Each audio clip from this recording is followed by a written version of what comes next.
आप लोग? देखो, ऐसा है, सरकार के आदेश में, क्योंकि खुद मुख्यमंत्री 2 दिन पहले यहाँ आए थे तो उन्होंने निर्देश किया है कि सत्ता परिवर्तन यात्रा नहीं होनी चाहिए। ये लोकतांत्रिक देश है, जिस सत्ता के कार्यकाल में हमारे लोगों का दमन हो रहा है हम उसका परिवर्तन करके छोड़ेंगे। इसलिए हम लोग अपने लोगों को जगाने के लिए, इकट्ठा करने के लिए यात्रा निकाल रहे हैं। जिस देश में संविधान में सबको बराबर की शक्ति दी हो, हर व्यक्ति को अपनी बात कहने की आज़ादी, वहाँ इस तरह का अन्याय जो है, हमारे लोगों ने खून पसीना जुटा के एक पैसा लगा के जो है यात्रा की तैयारी की है, होर्डिंग्स लगाए हैं, गाड़ियाँ की हैं, कुर्सियों की व्यवस्था की है, टेंट की व्यवस्था की है, और आगे भी यात्रा जारी रहेगी। तो जिस तरह का जो है अन्याय देखने को मिल रहा है वो तकलीफ दे, और मैं आज क्रोधित भी हूँ और भावुक भी हूँ, क्योंकि आज का दिन महत्वपूर्ण है हम लोगों के लिए। हमने इसको व्यवस्था परिवर्तन दिवस के रूप में आज स्वीकार किया। तो मैं ये जानना चाहता हूँ देश के प्रधानमंत्री और देश के गृह मंत्री, उत्तर प्रदेश के मुख्यमंत्री से, कि जब मैं अपने लोगों के बीच जा ही नहीं सकता हूँ, अपनी बात ही नहीं कह सकता हूँ, यात्रा नहीं कर सकता हूँ, तो फिर इसकी फर्जी सुरक्षा का मैं क्या करूँगा? ये बेमतलब का जो है दिखावा किस लिए? अगर सरकार मुझे रोकेगी तो मैं पुलिस से लेके और जो सुरक्षा मुझे दी गई मैं उसको छोड़ दूंगा। मैं मौत से नहीं डरता।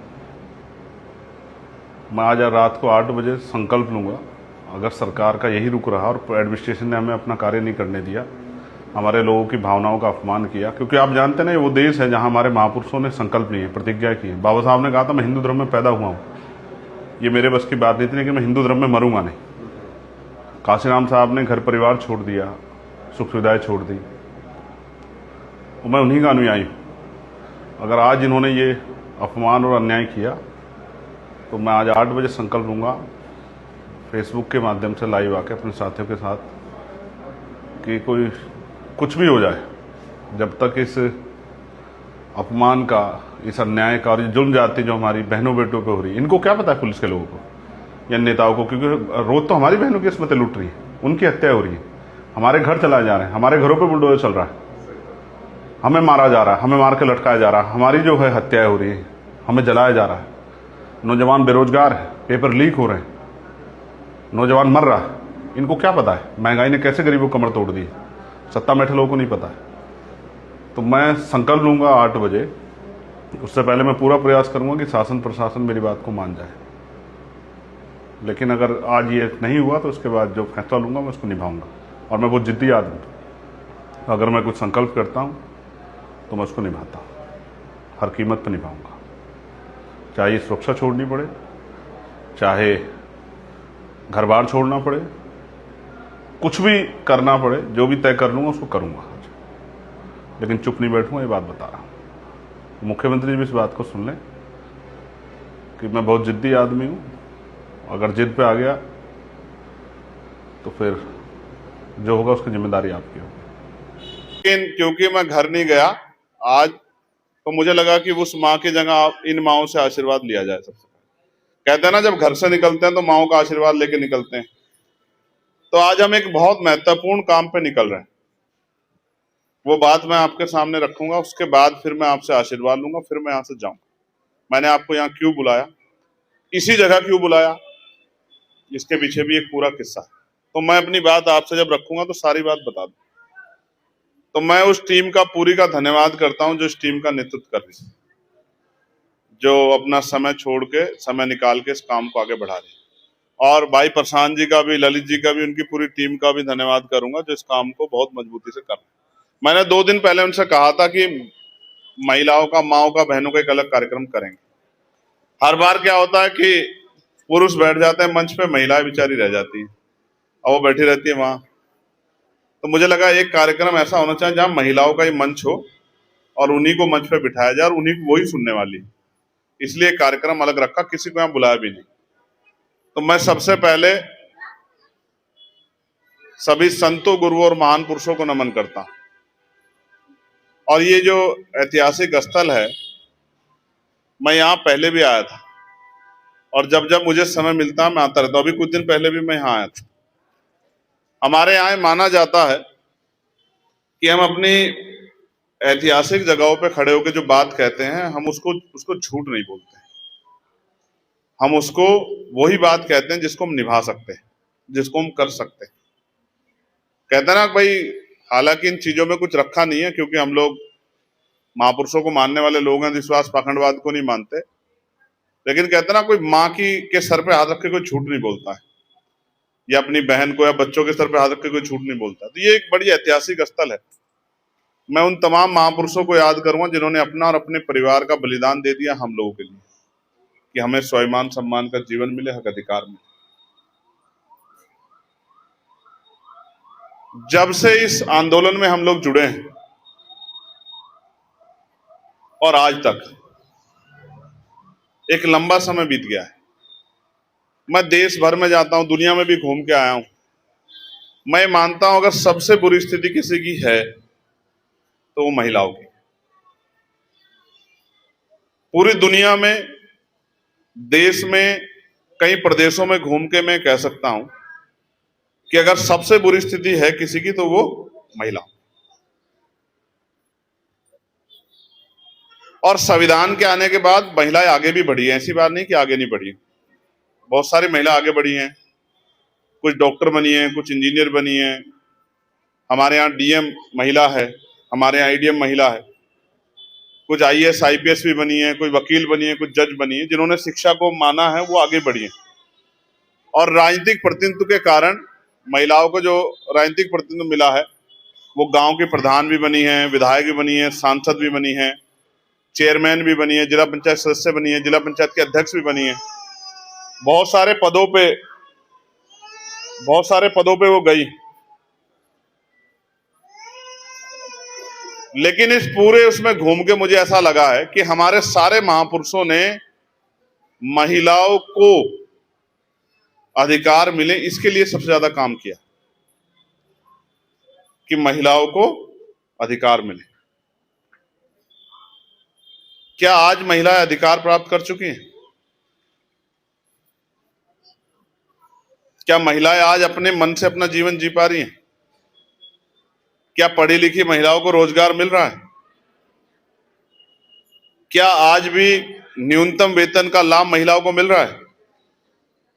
तो जवाब है नहीं। मैं जब देश भर में घूमता हूं तो मुझे महसूस होता है कि अभी भी हमें महिलाओं के लिए ज्यादा काम करने की आवश्यकता है। और महिला का जीवन बदलेगा तो 3 पीढ़ियों का जीवन बदल जाएगा। अगर महिला पढ़ जाएगी, महिला रोजगार हासिल कर लेगी, तो वो अपने मायके के हालात भी बदलेगी। और अगर महिला पढ़ लिख के जिस परिवार में जाएगी, उस ससुराल के भी हालात बदलेगी, और फिर अपने आने वाले बच्चों का भविष्य भी अच्छा बनाएगी। और जितने हमारे महापुरुष हैं उनको आप देखोगे, बाबा साहब अम्बेडकर हों, राष्ट्रपिता ज्योतिबा फुले हों, छत्रपति साहू जी महाराज हों, शिवाजी महाराज हों, मां सावित्रीबाई फुले हो, तमाम हमारी महापुरुषों ने, संत गाडगे जी महाराज हो, महिलाओं की शिक्षा, महिलाओं की तरक्की पे ज्यादा काम किया।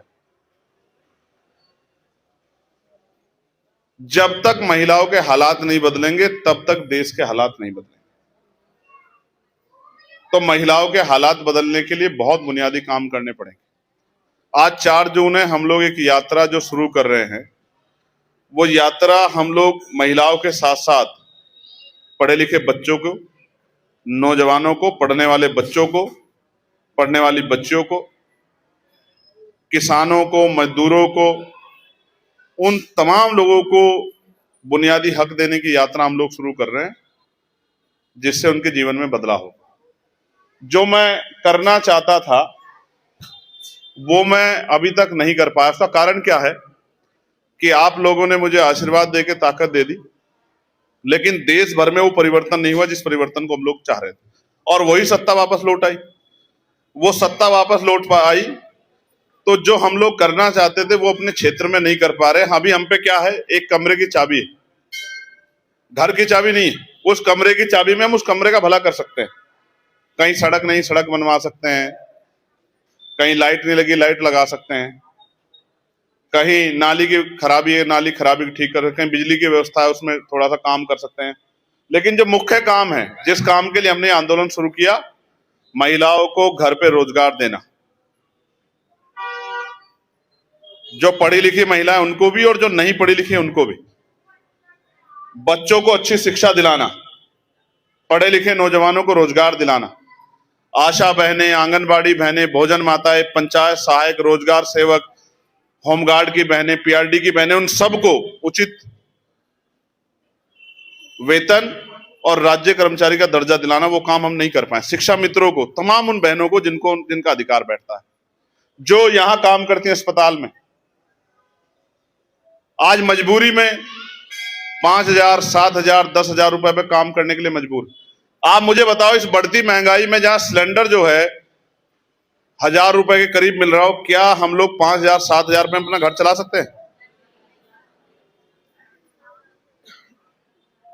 न्यूनतम वेजेस हम लोगों ने पार्लियामेंट में लड़कर 753 रुपए लागू करवाया। कितना? लेकिन राज्य सरकार अभी नहीं दे रही है। 753 रुपए किस बात के? चाहे आप खेत में काम करो, चाहे फैक्ट्री में काम करो, चाहे कंपनी में काम करो, चाहे किसी के दुकान पे काम करो, चाहे वो महिला हो या पुरुष हो, चाहे किसी के घर में राजमिस्त्री के काम में करें, चाहे कोल्हू में करें, चाहे भट्टे पे करे, कहीं करे, चाहे उसको 753 रुपए कम से कम मिलेंगे। 753 का मतलब यह कि महीने में कम से कम 20,000 रुपए उनके घर में आएंगे। लेकिन ये सरकारें बीच में अड़ के बैठ गई हैं। आज भी मैं जाता हूं ना गांव में, मैं अपनी बताता हूं, मैं और आपको औरों क्या कहूं। मेरी माँ जब हम छोटे थे तो वो खेत से घास लेके आती थी, उस घास को वो भैंस को चारा देके दूध बेच के हमें उसने पढ़ाया, आगे बढ़ाया। आपका दूध जाएगा 50 रुपए और पैकेट का दूध आएगा 100 रुपए का। और दूध कितना? 4 लीटर, 5 लीटर, कुछ आप उसमें से घर रख लोगे। 200-300 रुपए को काम करके 5-6 हजार रुपए में थोड़ा घर आगे बढ़ रहा है। अमीरों के यहां जितना भोजन हम लोग खाते हैं उससे ज्यादा भोजन बच जाता है उनके यहां। उनके जानवर हमसे अच्छा भोजन खाते हैं।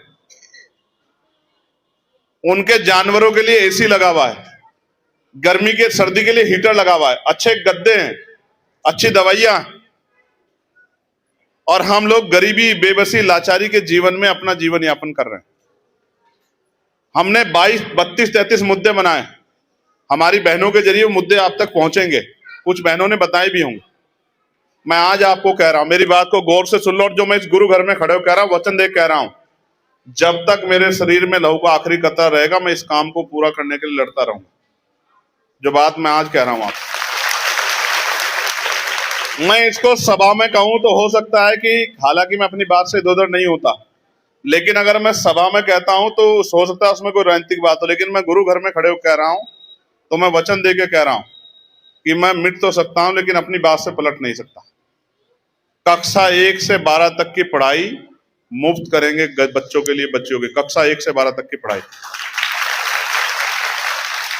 और सिर्फ पढ़ाई नहीं, ऐसी पढ़ाई जो प्राइवेट स्कूलों में 2, 3, 4, 5 हजार रुपए दे के मिल रही है, ऐसी पढ़ाई मुफ्त करेंगे। मैं आपको वचन दे के कह रहा हूं आज। आपका बच्चा भी अंग्रेजी में बात करेगा, आपका बच्चे भी अंग्रेजी पढ़ के आएगा, और आपका बच्चा भी उन प्राइवेट स्कूलों के बड़े बड़े फीस वाले बच्चों का मुकाबला करेगा। आपका बच्चा भी 12वीं तक पढ़ के और उसके बाद जब वो आगे बढ़ना चाहेगा, मैं तो कह रहा था, परसों मुझसे किसी ने पूछा था, मेरा बस चलेगा तो मैं डॉक्टर की पढ़ाई फ्री कर दूंगा बच्चों के लिए, इंजीनियरिंग की पढ़ाई फ्री कर दूंगा। हम रोजगार नहीं दे सकते ना, सरकार कहती है हम पे रोजगार नहीं है, तो ना आप रोजगार मत दो, आप बच्चों को पढ़ने के लिए छूट दे दो। आप बीटेक करना चाहे, एमटेक करना चाहे, पॉलिटेक्निक करना चाहे, लॉ करना चाहे, एलएलएम करना चाहे, आप बीटीसी करना चाहे, बीएड करना चाहे, एमबीए करना चाहे, एमसीए करना चाहे, एमबीबीएस करना चाहे, एमडी करना चाहे, फ्री कर दो। आप मत दो रोजगार, आपके रोजगार की जरूरत नहीं है हम पे। अगर सरकार नहीं देखना चाहती गरीबों की तरफ, मत देखे, आप हमारे बच्चे को काबिल बना खड़ा कर दो, पूरी दुनिया में वो रोजगार कर सकता, मैं उस बात की गारंटी दे सकता हूं आपको। पूरी दुनिया में अगर किसी का बच्चा यहां डॉक्टर हो और उसके घर में भूख के लिए आटे की या दाल की व्यवस्था ना हो, कोई हाथ उठा के मुझे बताओ। आपके पड़ोसी का बच्चा भी अगर डॉक्टर हो, आपके पड़ोसी का बच्चा भी अगर इंजीनियर हो, आपके पड़ोसी का बच्चा भी अगर वकील हो, आपके पड़ोसी का बच्चा भी अगर पत्रकार हो, आप मुझे कोई एक आदमी बताए कि उनके घर में रोटी के लाले पड़ रहे हैं क्या? मैं बहुत जिम्मेदारी से आपको कह रहा हूं, ये सरकार सब कुछ दे सकती है, शिक्षा नहीं देगी, और हम ये मानते हैं बिना शिक्षा के हमारा भला नहीं होगा। जो बच्चे तैयारी कर रहे हैं कंपटीशन की, उनके लिए हम लोग कोचिंग सेंटर खोलेंगे और मुफ्त कोचिंग सेंटर खोलेंगे और बेहतर से बेहतर टीचर रख के उनकी परीक्षा की तैयारी करवाएंगे कि उनकी नौकरी के बीच में कोई अड़चन ना आए। मेरी बात को आप याद रखना। हम बड़े बड़े उद्योग धंधे लाके इस क्षेत्र में स्थापित करेंगे और हर क्षेत्र में स्थापित करेंगे, जिससे घर के पास में ही 18, 20, 25 हजार रुपए का रोजगार बेटियां कर सकें, जिससे उनको कर्ज ना लेना पड़े, जिससे उनको किसी आगे हाथ ना फैलाना पड़े, जिससे उनको किसी और तरह की परेशानी का सामना ना करना पड़े। हम चिकित्सा व्यवस्था को मजबूत करेंगे और गरीबों के हित में करेंगे। आज क्या है, बीमार हो जाएगा, अच्छे डॉक्टर को दिखाना, जान बचानी, तो कहां भागेंगे बताओ ईमानदार? सरकारी अस्पताल में, प्राइवेट अस्पताल में? क्यों नहीं जाते सरकारी में? सरकारी के डॉक्टर की तनख्वाह ज्यादा, क्यों नहीं जाते? पता है क्यों? ना डॉक्टर साहब मिल रहे हैं, ना दवाइयां हैं, ना टेस्ट करते, वो दवाइयां बाहर से लिख देते हैं, ना सुविधाएं हैं, ना बिजली का पंखा है, ना एसी है, ना अस्पताल में बैठने की जगह है, ना नर्स है भी हमारी बहन, ना कंपाउंडर है। दवाइयों के जो मानक इतने घटिया क्वालिटी के हैं कि उनसे आदमी इलाज की जगह, ठीक की जगह बीमार हो जाए। ये सारी चीजें बदलनी पड़ेंगी, क्योंकि अगर ये नहीं बदली तो गरीबों को उनके बजट में इलाज नहीं मिलेगा, और इलाज नहीं मिलेगा तो पैसे की कमी के कारण लोगों की जान जाती रहे, किसी को कोई फर्क नहीं पड़ेगा। इसलिए इसको बदलना पड़ेगा। बताओ बदलना पड़ेगा नहीं पड़ेगा? बताओ। आप नहीं चाहते कि आपको आप चाहते आपको उधार लेना पड़े अपने बच्चों किसी के इलाज के लिए? मैं तो सदगुरु जी से प्रार्थना करूंगा कि आपके यहाँ कोई बीमारी ना हो, लेकिन अगर बीमार हो जाए तो किसी की जेब भी तो ना कटे ना। हम सारा पैसा लगा देते हैं परिवार के ऊपर, कैसे? इलाज में, और हमारा आदमी भी नहीं बचता और हमारा पैसा भी सब कुछ चला जाता है, हमारी जमीन भी चली जाती है, हमारे गहने भी चले जाते हैं। कब तक जेब कटती रहेगी? मैं आपको फिर कह रहा हूं, मैंने कहा आशा, आंगनबाड़ी, भोजन माता, पंचायत सहायक, जितनी बहनें हैं, जो बहनें आज 2000, 2500, 3000, आशा बहनों से पूछ लेना, 5000 में काम करती है, एक साल रुक जाओ, ताकत बनने दो, 20,000 रुपए से कम वेतन नहीं होगा किसी का। मेरी बात को आप याद रखना। और मैंने फिर कहा, न्यूनतम वेजेस लागू करा देंगे। हम एडी चोटी का जोड़ लगा लें, गर्मी से नहीं डरते हम। अभी देखो कितनी शानदार गर्मी, इसी गर्मी में हम लोग संघर्ष करेंगे। देखो मैं आज कह रहा हूं, अगर मुझे अपनी जान की या मेरे साथियों को अपनी जान की परवाह होती तो हम गर्मी में नहीं धक्के खा रहे होते। हमें अच्छी रोटी मिल रही है, लेकिन जब हमारे पड़ोस में हम देखते हैं कि हमारे परिवार को अच्छी रोटी नहीं मिल रही तो हमें तकलीफ होती है। जब हम इस बात को लड़ रहे हैं तो ये सरकारें हमारे खिलाफ लड़ रही हैं। आज क्या हो रहा है, हमारे बैनर फाड़ दिए, हमारी बसें रोक रहे हैं। आपने देखा नहीं देखा? बसें रोक रहे हैं। क्यों रोक रहे हैं? हम कोई अपराध कर रहे हैं क्या? क्या हम पहले हैं ऐसा आदमी जो कोई कार्यक्रम कर रहे हैं? आप समझो, ये इतना जुल्म कर रहे हैं। परमिशन, हमारी परमिशन की कापी दबा के बैठे हैं और ये हमें डरा रहे हैं। इनके मुकदमों डर रहे हैं क्या हम लोग? जब हमें जान की परवाह नहीं, मुकदमे की परवाह करेंगे हम लोग? ये लड़ाई हमारे लोगों के हक अधिकार की है। हम इसको जीवन का एक एक कतरा लगा के भी इसको लड़ाई को लड़ेंगे हम लोग। मैंने आज कहा है, अगर सुरक्षा छोड़नी पड़े, घर छोड़ना पड़े, सारे सुख त्यागने पड़े, सब करके भी मैं इस लड़ाई को आपके सहयोग से लड़ूंगा। और मैं आपसे सिर्फ और सिर्फ, आपने मुझे इज्जत दी, आपने मुझे सम्मान दिया, मेरे सर पे हाथ रखा, मुझे पैसे भी दिए, चुनाव भी लड़ाया, मेरे लिए मेहनत भी की। मेरा फर्ज बनता है कि मैं उस कर्ज को उतारूं। मैं रोज लड़ता हूं। एक बिजली के बिल का विषय आया था जो मेरे हाथ में, जो लोग पढ़े लिखे लोग वो जानते हैं मैं लोकसभा में क्या कर सकता हूं। आपके यहाँ प्रीपेड मीटर लग रहे थे, जबरदस्ती लग रहे थे ना?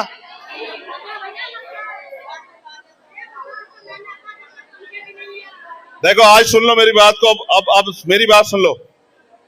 पहले तो वो प्रीपेड मीटर मैंने सवाल खड़ा करके वो प्रीपेड मीटर हटवा दिए सब जगह से। जिसके नहीं हटाओ वो जिलाध्यक्ष को बता देना, हटवा देंगे एक दिन के अंदर। सुन लो मेरी बात, दोबारा बता रहा हूं, सरकार ने आदेश कर दिया हटाने का, क्योंकि वो लड़ाई हमने लड़ी है। अगर जहां के नहीं हटे वो आप बता देना, हम खुद खड़े होकर हटवा देंगे। मेरी बात को आप याद रखना। मेरी बात समझ आई? अब मेरी बात सुनोगी या पहले अपनी अपनी बोलोगी? आपस में बात मत करो, मेरी बात सुनो। जिसका बिजली का प्रीपेड मीटर नहीं हटा, दो तरह के मीटर है, एक है स्मार्ट मीटर, एक है प्रीपेड मीटर। सुन लो पहले। स्मार्ट मीटर क्या है? महीने के बाद आके वो रीडिंग चेक करेंगे और जितनी रीडिंग है उसका बिल आपसे कहेंगे कि भुगतान कर दो। स्मार्ट मीटर क्या है? अब मेरी बात सुन लेना, मुझे बता लेने दे। स्मार्ट प्रीपेड मीटर वो है, हालांकि वो भी स्मार्ट ही, ये भी स्मार्ट ही। इसमें क्या है, आपको पहले पैसा जमा करना पड़ेगा, जैसे मोबाइल से रिचार्ज होता है, और जिस समय रिचार्ज खत्म बिजली गुल। अगर आपने आज कमाई नहीं की, आपकी जेब में पैसा नहीं है, रिचार्ज खत्म हो गया, तो आपकी बिजली, समझे? ये है प्रीपेड मीटर। ये जिसके यहां लगा हुआ प्रीपेड मीटर, आप जिलाध्यक्ष जी को बता देना, उखाड़ के फेंक देंगे। मैं आपको आज कह रहा हूं, उखाड़ के फेंक देंगे, उखाड़ के। ये प्रीपेड स्मार्ट मीटर जिसके यहां लगा हो, इनको बता देना प्रशांत भाई को, मैं वचन देख कह रहा हूं, उसको उखड़वा के फेंकवा देंगे, याद रखना। और सुनो, काल खोल के आपस में मत बात करो। देखो कितना शोर हो गया, चुप हो जाओ। आज कह रहा हूं, ये बिजली का जो बिल जो है ना, 4-5 हजार रुपए देना पड़ रहा है। जिस दिन राजकाज बनेगा, इस बिजली के बिल को वापस 400-500 रुपए पर लाकर रख देंगे। मैं आपको आज कह रहा हूं इस बात को, यार आज कह रहा हूं, नोट करो, गुरु घर में खड़े हो कह रहा हूं। 300 यूनिट बिजली फ्री देंगे, और उसके बाद जिसका बिल आएगा वो गरीब परिवार होगा, उसका बिजली का बिल माफ करके 400-500-600 रुपए में उसको 24 घंटे बिजली देंगे। मेरी बात को आप याद रखना, नोट कर लो इस बात को आप। ये जो पीड़ा गरीबों पे सरकार ने थोपी ना, इन्हीं को खत्म करने के लिए लड़ रहे हैं, इसलिए ये हमारे खिलाफ लड़ रहे हैं। आप समझे? ये हमारे खिलाफ लड़ रहे हैं इसलिए क्योंकि हम अपने गरीब परिवारों के आंसू पोंछने के लिए लड़ रहे हैं। और सुनो, आज ये बात मंच पे नहीं कह रहा, इनको बता दूंगा, जिनका बिजली का बिल बहुत है ना, राजकाज बनने दो, सबका बिजली का बिल माफ कर देंगे, चिंता मत करो। मेरी बात को आप नोट कर लो। आप फिर समझो, सरकार बिजली, पढ़ाई और इलाज पे कोई मुनाफा नहीं लेगी गरीब परिवारों से। ये उनके 20,000 रुपए जब तुझे कमाने को मिलेंगे तो सिलेंडर 2 खरीद लेना एक की जगह। समझे नहीं समझे?